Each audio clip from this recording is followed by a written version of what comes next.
G'day world, Chris Hogan coming to you live from Rise Conference here in Hong Kong, and I'm here with John Tsang, who's chairman of Vantage Limited, but had previously had a life in government, correct? I had a long life in government. I've been in the Hong Kong government since 1982. And last 10 years, I was the Minister of Finance, the Financial Secretary of Hong Kong.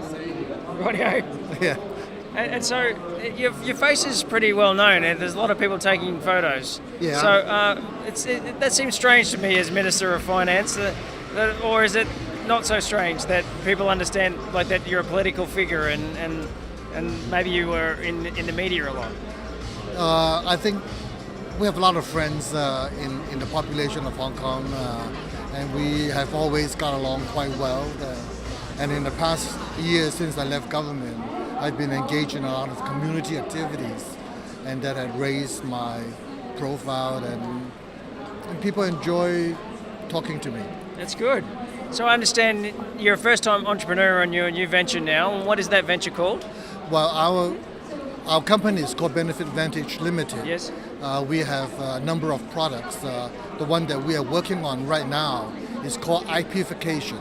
IP standing for Internet Protocol, which is basically a one-click log-on solution for getting onto a website or whatever. So I think it's something that would be much simpler, much more easier to use for merchants because they lose a lot of business. Yes. For people forgetting their username or passwords and so forth. So we are proposing this solution, and we're finding quite a bit of excitement from the merchant side, and we're now working with a lot of the telephone companies, try to set up that kind of arrangement, and then it would be a winner. Yeah, absolutely. And so what's the journey been like compared to being, I guess, a public servant?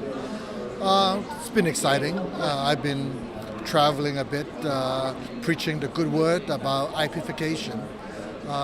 Recently I was in Shanghai in the Mobile World Conference, talking to different people, and in the next couple of days we're going to Macau for the Founders Conference and talking to more founders and trying to bring together the merchants and the telcos. Yeah.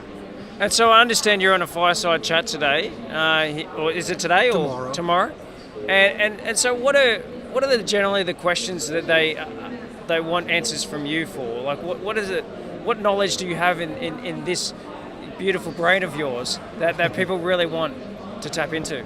There are all kinds of things. I mean, I've been approached by a number of journalists who wants to know about my view on how the Hong Kong government could assist in the facilitation of AI development, autonomous car development, and so forth.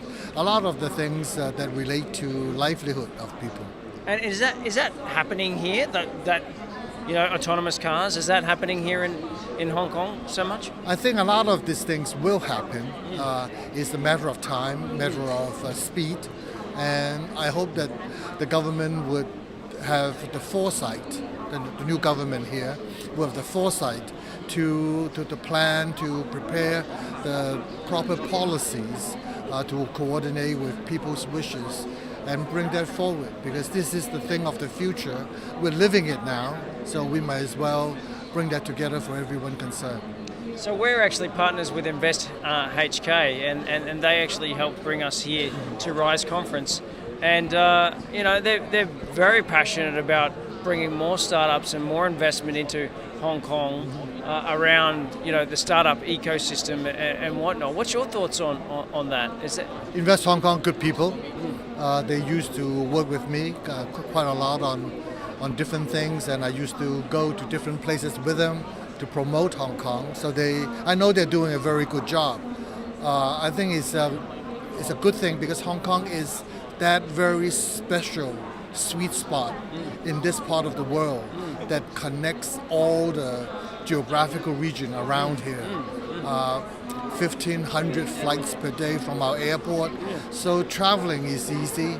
Our proximity to the mainland, the biggest consumer market in the world, and we have connection to the Southeast Asia with another 600 million people.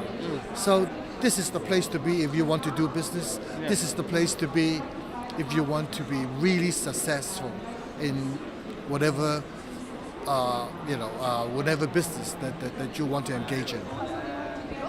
Given your background in finance, what currency should we be trading in through all of these geographic locations that are so close? Well, I think that all depends on what you are trading and where you are doing it.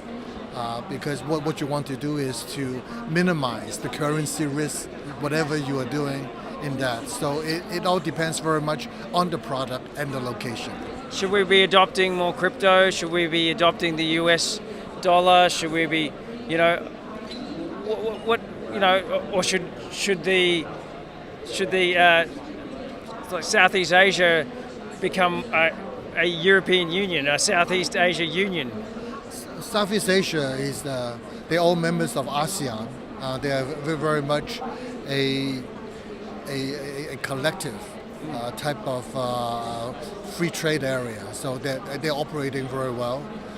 It's a huge market, and in terms of currency, though, do you think they have different currencies? Yeah, I understand. They have different currencies. Do you think it would be easier, though, for trade if there was one currency? I think that there is always an ideal situation, but then there are also sovereignty concerns that everybody wants to have their own currency, and I think that is understandable.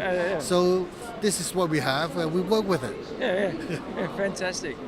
And so, where do you hope that your products will go from here? What's the future for you? Hopefully that we would be able to.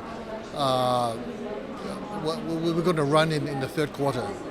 Okay. This year. Oh, so it's we've been operating. You're in beta now. Yeah, we can go live in a few more months, and hopefully that once we get going, I think the acceleration is going to be massive. Fantastic. Well, I wish you the best of luck, John. Thank you very much for your time. Thank you. And keep watching, guys. We're live on facebook.com/Beach City Life. You can also find us on YouTube and LinkedIn. Just search for Beach City. Cheers. Thank you.